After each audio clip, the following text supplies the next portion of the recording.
أما بعد فأعوذ بالله من الشيطان الرجيم بسم الله الرحمن الرحيم من يطع الرسول فقد أطاع الله صدق الله العظيم وصدق رسوله النبي الكريم الأمين۔ آج بخاری شریف کی ایک روایت نبی کریم صلی اللہ علیہ وسلم نے حاکم بصرہ کے نام حضرت دحیہ کلبی رضی اللہ تعالیٰ عنہ کے ہاتھ ایک مکتوب ارسال فرمایا، ایک خط لکھا بادشاہ کو۔ اس خط کے حوالے سے آج کچھ باتیں بخاری شریف سے انشاءاللہ ہم پڑھیں گے اور سنیں گے۔ امام بخاری نے کہا کہ ہمیں ابو یمان الحکم بن نافع نے حدیث بیان کی ہے۔ انہوں نے کہا ہمیں شعیب نے خبر دی الزہری۔ انہوں نے کہا کہ مجھے عبید اللہ بن عبداللہ بن عتیبہ بن سعود نے خبر دی۔ وہ کہتے ہیں کہ اخبرہ ان ابا سفیان بن حرب اخبرہ ان ہرقل ارسل الیہ فی رکب من قریش وکانوا تجار بالشام فی المدت التي كان رسول اللہ صلی اللہ علیہ وسلم بعد فیہا ابا سفیان وکفار قریش فاتوہ وہم بإیلیاء فدعاهم في مجلسه وحوله عظماء الروم ثم دعاهم ودعا بترجمانه فقال أيكم أقرب نسبا بهذا الرجل الذي يزعم أنه نبي۔ حضرت عبداللہ بن عباس نے وہ کہتے ہیں کہ انہوں نے خبر دی حضرت ابو سفیان بن حرب نے کہ ہرقل، یہ عام طور پہ نام ہرقل لیا جاتا ہے، لیکن اس میں بخاری شریف میں بھی اس پہ ضبط دیا ہوا ہے۔ اس کو ہرقل بھی کہا جاتا ہے، ہرقل بھی کہا جاتا ہے، ہرقل بھی کہا جاتا ہے۔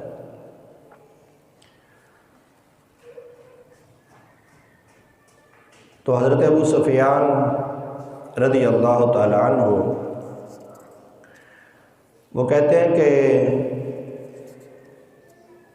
ان کو قریش کی جماعت کے ساتھ ہرقل نے اپنے دربار میں بلایا۔ بادشاہ نے اپنے دربار میں حضرت ابو سفیان کہتے ہیں مجھے اور میری وہ جماعت جو میرے ساتھ تجارت کی غرض سے گئے ہوئے تھے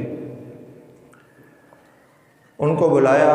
یہ لوگ اس مدت میں شام تجارت کرنے گئے تھے جس مدت میں رسول اللہ صلی اللہ علیہ وسلم نے ابو سفیان اور قریش سے عارضی طور پہ صلح کی ہوئی تھی۔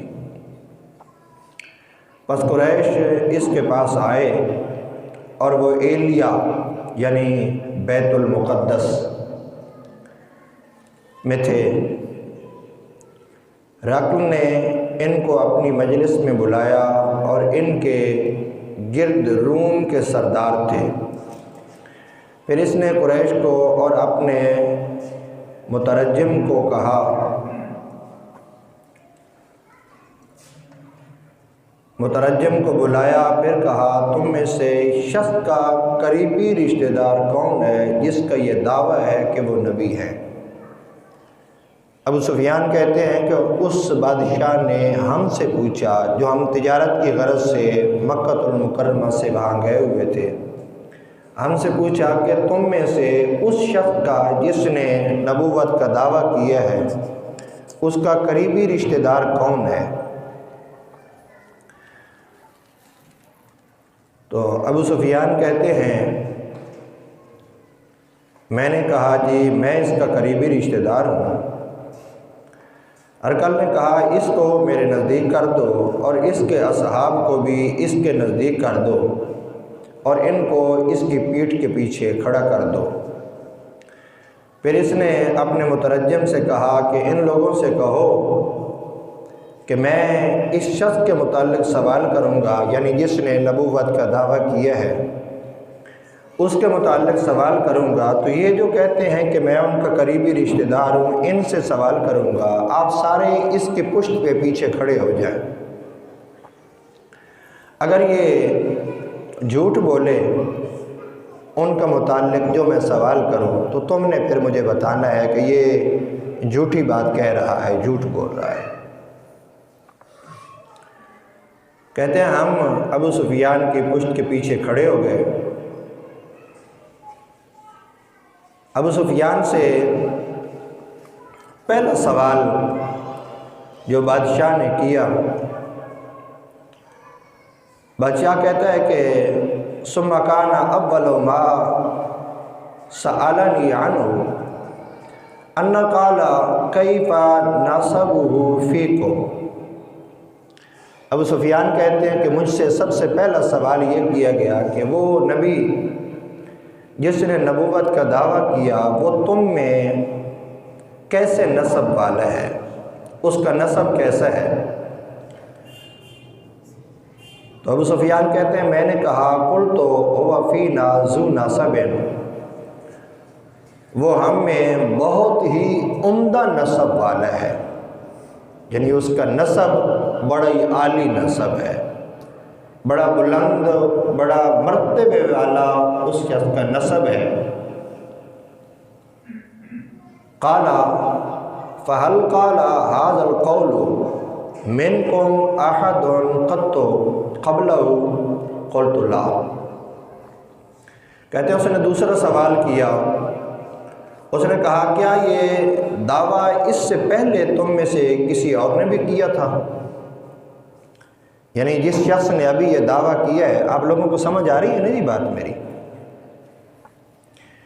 جس بندے نے یہ ابھی دعویٰ کیا ہے نبوت کا، اس سے پہلے بھی تم میں سے کسی شخص نے دعویٰ نبوت کیا ہے؟ ابو سفیان کہتے ہیں کہ میں نے کہا نہیں، اس سے پہلے قلت لا، ہم میں سے کسی شخص نے دعویٰ نبوت نہیں کیا۔ کہتے ہیں اس نے پھر سوال کیا قال فهل كان من آبائه من ملك قلت لا۔ اس نے تیسرا سوال کیا، اس نے کہا کیا اس کے باپ دادا میں سے کوئی بادشاہ تھا؟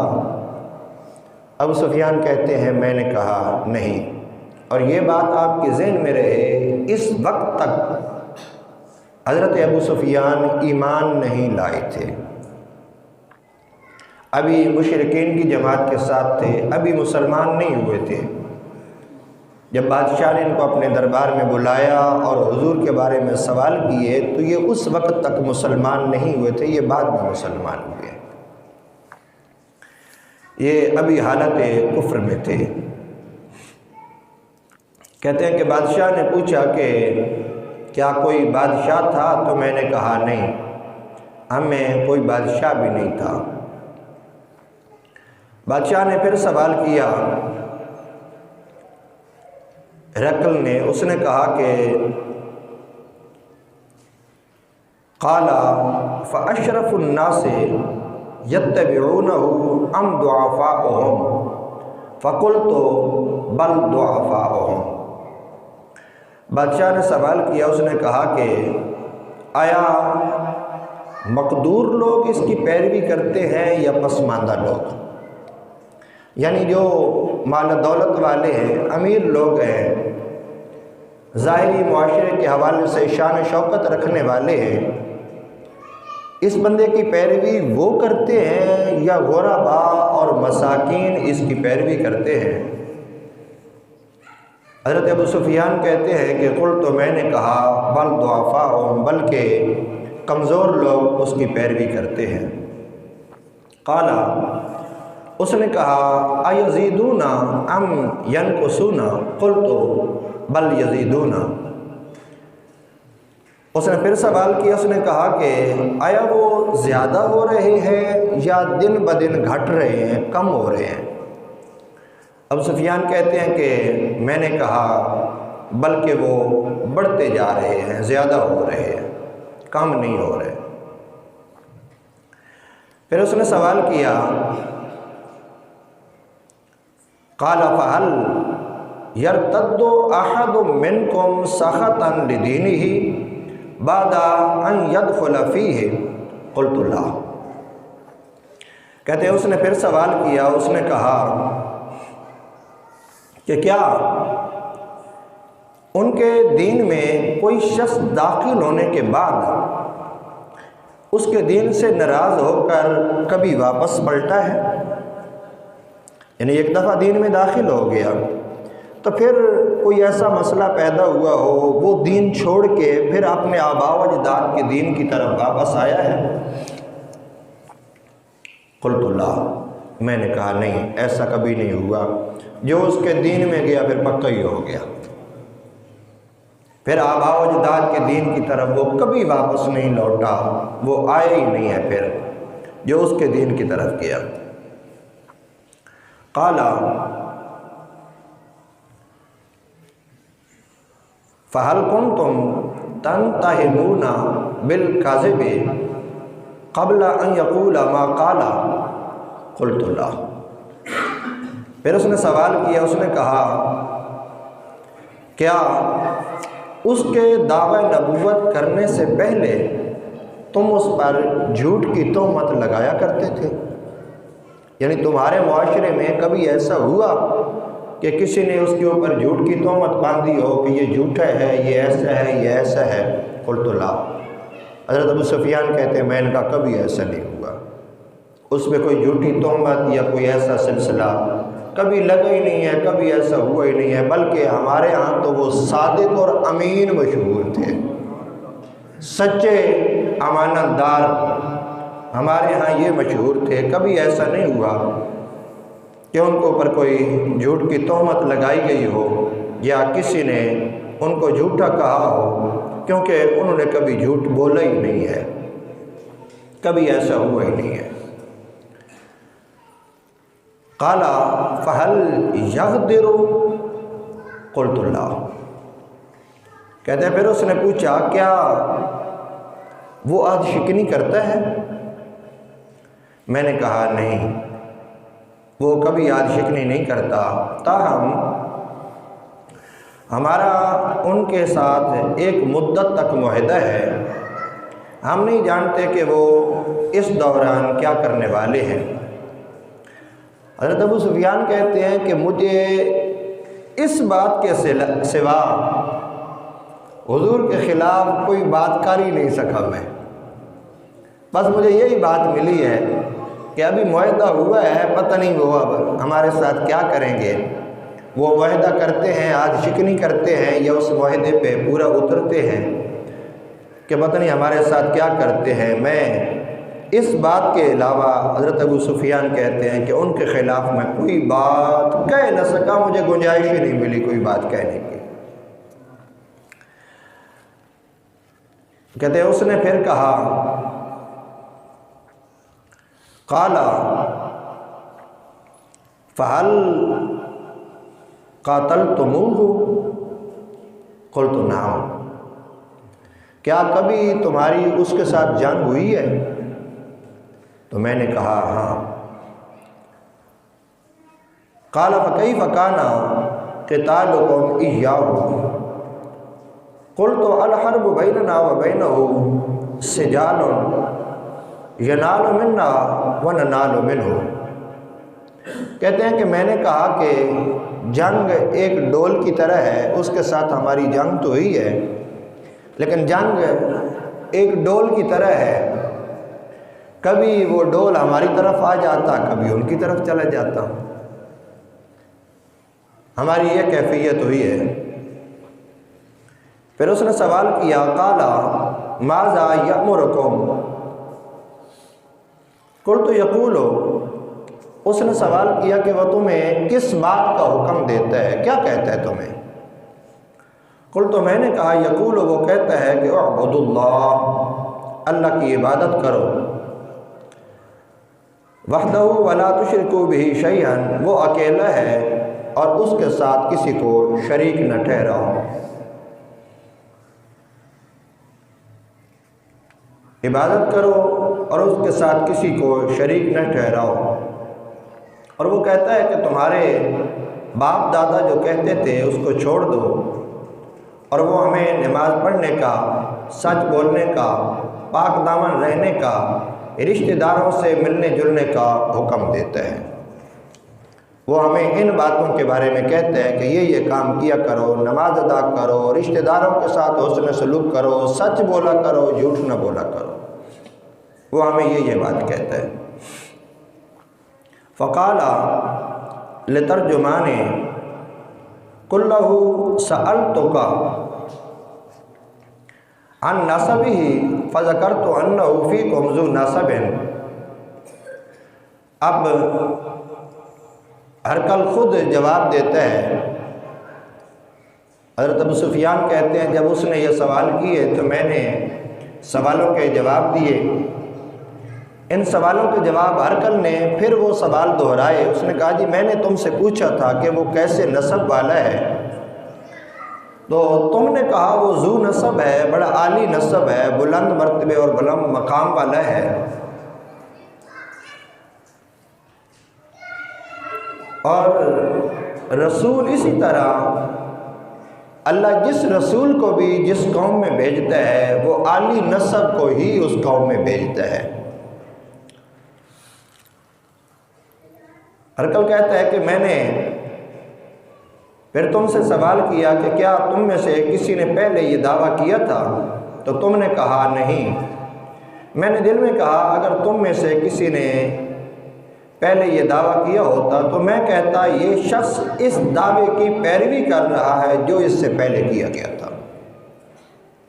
یعنی دوسرا سوال میں نے کیا تھا کہ کیا تمہاری قوم کے اندر تم میں، تمہارے رشتہ داروں میں کسی نے پہلے یہ کہا تھا کہ میں اللہ کا نبی ہوں، اور تم نے کہا کہ نہیں؟ قلت لا، تم نے کہا کہ ایسا کسی نے پہلے نہیں کہا۔ تو ہرقل کہتا ہے میں یہ سوچ رہا تھا کہ اگر کسی نے پہلے کہا ہوتا تو پھر یہ اسی دعوے کی پھر پیروی کر رہے ہیں کہ پہلے بھی کسی نے کہا تھا میں اللہ کا نبی ہوں، تو پھر یہ بھی کہہ رہے ہیں کہ میں اللہ کا نبی ہوں۔ جب کسی نے نہیں کہا اور یہ اکیلے ہی ہیں اس دعوے میں تو پھر یہ سچے ہیں اپنے دعوے میں، پھر یہ سچی بات کر رہے ہیں۔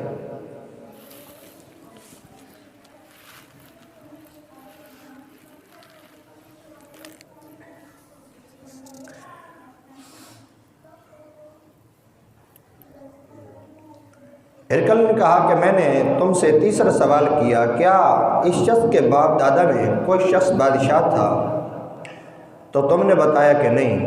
میں نے دل میں کہا اگر اس کے باپ دادا میں سے کوئی بادشاہ ہوتا تو میں یہ کہتا یا میں یہ سمجھتا کہ یہ شخص اپنے باپ دادا کے ملک کو حاصل کرنا چاہتا ہے، اس لیے دعوی نبوت کیا ہے۔ جبکہ تم نے کہا کہ اس کے باپ دادا میں کوئی بادشاہ یا کوئی ایسا تھا ہی نہیں، تو پھر اگر ایسا ہے تو پھر یہ دعوی نبوت میں سچا ہے، کیونکہ یہ اپنے وہ باپ دادا کوئی ایسا تھا نہیں جس کی بادشاہت کو واپس لینا چاہتا ہو، یہ تو سلسلہ ہے نہیں۔ تو اس کے علاوہ اگر یہ دعویٰ کر رہے ہیں تو پھر یہ اپنے دعوے میں سچے ہیں۔ کہتا ہے پھر میں نے تم سے یہ سوال کیا کہ آیا تم اس کے دعوی نبوت سے پہلے اس پر جھوٹ کی تہمت لگاتے تھے، تو تم نے بتایا کہ نہیں۔ بس میں نے پہچان لیا کہ جو شخص لوگوں پر جھوٹ نہیں باندھتا وہ اللہ پر کیسے جھوٹ بولے گا۔ یعنی کبھی ایسا نہیں ہوا کہ اس پہ کوئی جھوٹ کی تہمت لگی ہو۔ تو بادشاہ کہتا ہے کہ میں نے سوچا کہ جو لوگوں کے متعلق کوئی جھوٹی بات کبھی نہیں کرتا وہ یہ کیوں کہے گا کہ اللہ وحدہ لا شریک ہے۔ تو جو لوگوں کے متعلق جھوٹ نہیں بولتا وہ رب کے بارے میں بھی جھوٹ نہیں بول سکتا، وہ سچا ہے پھر اپنے دعوی نبوت میں۔ اور میں نے تم سے سوال کیا کہ کیا مقتدر لوگ اس کی پیروی کرتے ہیں یا پسماندہ لوگ، تو تم نے بتایا کہ پسماندہ لوگ اس کی پیروی کرتے ہیں اور وہی لوگ رسولوں کی پیروی کیا کرتے ہیں۔ ہمیشہ ایسا ہی ہوگا، جس رسول نے بھی دعوی نبوت کیا، ان کمزوروں نے، ان پسماندہ لوگوں نے سب سے پہلے اس کو اپنا رسول مانا، سب سے پہلے اس کے دعوے پہ لبیک کہا اور اس کے غلاموں میں شامل ہو گئے، اس کی امتیوں میں شامل ہو گئے۔ پھر میں نے تم سے سوال کیا کہ وہ لوگ زیادہ ہو رہے ہیں یا کم ہو رہے ہیں، تو تم نے بتایا کہ وہ زیادہ ہو رہے ہیں۔ اسی طرح ہوتا ہے، ایمان کا معاملہ اسی طرح بڑھتا جاتا ہے حتیٰ کہ وہ مکمل ہو جائے۔ پھر یہ سلسلہ جب مکمل ہو جاتا ہے تو پھر ایمان کا سلسلہ جو ہے وہ اسی طریقے سے بڑھتا بڑھتا بڑھتا حتیٰ کہ وہ جو دعوت ہوتی ہے وہ مکمل اور پائے تکمیل کو پہنچ جاتی ہے۔ اور میں نے تم سے سوال کیا کہ ان میں سے کوئی شخص دین میں داخل ہونے کے بعد دین کو ناپسند کر کے اس سے واپس پلٹا تو نہیں؟ تم نے بتایا کہ نہیں، اور جب ایمان کی بشاشت دلوں میں رچ جائے تو پھر اسی طرح ہوتا ہے کہ پھر کوئی واپس پلٹا نہیں ہے۔ میں نے تم سے سوال کیا کہ کبھی اس نے عہد شکنی کی، تو تم نے بتایا کہ نہیں، اسی طرح رسول عہد شکنی نہیں کرتے۔ میں نے تم سے سوال کیا کہ وہ تمہیں کس چیز کا حکم دیتے ہیں، تو تم نے بتایا کہ وہ تمہیں حکم دیتے ہیں کہ تم اللہ کی عبادت کرو، اس کے ساتھ کسی کو شریک نہ کرو، اور وہ تمہیں بتوں کی عبادت کرنے سے منع کرتے ہیں، اور وہ تم کو نماز پڑھنے، سچ بولنے، پاک دامن رہنے کا حکم دیتے ہیں۔ ہرقل نے جب حضرت ابو سفیان کو، ان کے ساتھ آئے ہوئے تاجروں کو اور اپنے دربار میں کھڑے ہوئے سارے لوگوں کو سوال اور پھر ان سوالوں کے جواب دے لیے، تو ہرقل کہتا ہے فَإِنْ كَانَ مَا تَقُولُ حَقًّا، اگر تم سچ کہہ رہے ہو، جو کچھ میں نے تم سے پوچھا ہے تم نے سچ سچ بتایا ہے، تو پھر سن لو، فَسَيَمْلِكُ مَوْضِعَ قَدَمَيَّ هَاتَيْنِ، ان قریب جس جگہ میں بیٹھا ہوا ہوں، ان قریب وہ اس کے بھی مالک بن جائیں گے۔ ان قریب ایسا ہوگا کہ یہ جہاں اب میری حکومت ہے نا، ان کی حکومت کا سلسلہ اتنا جلدی پھیلے گا کہ یہ ساری سلطنتیں ان کی ایک سلطنت میں شامل ہو جائیں گی۔ اور پھر آپ نے دیکھا کہ میرے رب نے فضل فرمایا، کرم فرمایا، یہ سارے علاقے فتح ہو گئے اور اسلام کے زیر تحت آ گئے۔ یہ سارے کے سارے علاقے جو ہے یہاں پہ اسلام کا جھنڈا گاڑ دیا گیا۔ وہ کہتا ہے کہ تم نے جو کچھ کہا اگر وہ سچ ہے تو ان قریب فَسَيَمْلِكُ مَوْضِعَ قَدَمَيَّ هَاتَيْنِ وَقَدْ كُنْتُ أَعْلَمُ أَنَّهُ خَارِجٌ، میں جانتا تھا کہ وہ نبی آنے والا ہے، میرے علم میں تھا کہ وہ رسول آنے والا ہے۔ لَمْ أَكُنْ أَظُنُّ أَنَّهُ مِنْكُمْ، لیکن میرا یہ خیال نہیں تھا کہ وہ تم لوگوں میں آئے گا، میرا یہ خیال تھا کہ وہ نبی، وہ رسول ہم لوگوں میں آئے گا، لیکن میرے یہ پتہ تھا کہ وہ آنے والا ہے، تو وہ تم میں آ گیا ہے وہ رسول۔ فَلَوْ أَنِّي أَعْلَمُ إِنِّي أَخْلُصُ إِلَيْهِ لَتَجَشَّمْتُ لِقَاءَهُ، اور اگر مجھے یقین ہو کہ میں ان کے ساتھ ملاقات کر سکوں گا تو یہ زحمت، یہ کوشش میں ضرور کروں گا، میں ان کے ساتھ ملاقات ضرور کروں گا اگر مجھے یہ امید اور یقین ہو کہ میں وہاں تک پہنچ جاؤں گا۔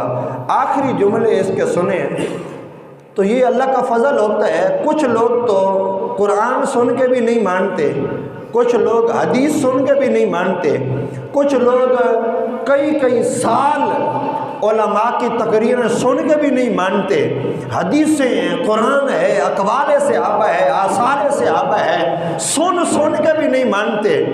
تو یہ رب کا فضل ہے کہ وہ صرف اور صرف حضور کا خط اس کے پاس گیا، ابو سفیان نے جو جواب دیے وہ سن کے وہ مان رہا ہے، اور آخری جملے وہ کہہ کے آ رہا ہے۔ آگے انشاءاللہ وہ خط کا متن بھی آ رہا ہے، لیکن اب وقت نہیں ہے وہ خط شریف کا جو ہے وہ متن پڑھنے کا۔ تو وہ جو آخری جملے اس نے کہے وہ سنیں ذرا، وہ کیا کہتے ہیں؟ وہ کہتا ہے وَلَوْ كُنْتُ عِنْدَهُ لَغَسَلْتُ عَنْ قَدَمَيْهِ، کہتے ہیں اگر مجھے یہ اللہ شرف عطا کر دے، مجھے یہ اللہ نعمت عطا کر دے، مجھ پہ میرا رب یہ فضل کر دے کہ میں ان کی بارگاہ میں حاضر ہو جاؤں، تو لوگوں سن لو، میں اس محبوب کے قدم دھو دھو کے پیا کروں گا۔ بادشاہ ہے بھی کافر، ابھی ایمان نہیں لایا، لیکن یہ کہتا ہے مجھے وہاں اگر نصیب ہو جائے نا ان کی بارگاہ کی حاضری، وہاں پہنچنا مجھے نصیب ہو جائے، تو میں فَلَوْ إِنِّي أَعْلَمُ إِنِّي أَخْلُصُ إِلَيْهِ لَتَجَشَّمْتُ لِقَاءَهُ وَلَوْ كُنْتُ عِنْدَهُ لَغَسَلْتُ عَنْ قَدَمَيْهِ، کہتے ہیں میں ان کے قدموں کو دھو دھو کے پیا کروں اگر مجھے یہ توفیق نصیب ہو جائے۔ یہاں پہ جو جملے ہیں حدیث پاک کے عن قدمیہ، کہ میں ان کے قدم کو دھویا کروں گا، لیکن علماء نے کہا کہ اس کا مقصد تو یہی تھا نا، صرف قدم دھونا تو مقصد نہیں ہے، اس کا مقصد یہی تھا کہ میں وہ جو غسال مبارک ہوگا، وہ پانی جو آپ کے مبارک قدموں کو چھو کے آئے گا، وہ اتنا باعث برکت ہوگا کہ میں استعمال کرنا اسے اپنے لیے شرف سمجھوں گا۔ تو یہ بصرہ کے نام حضرت دہیہ کلبی رضی اللہ تعالیٰ عنہ کے ہاتھ جو حضور علیہ السلام نے خط مبارک لکھا تھا، یہ اس کا مختصر سا ترجمہ جو ہے وہ میں نے آپ کو گزارش کیا۔ اللہ پاک کی بارگاہ میں دعا ہے اللہ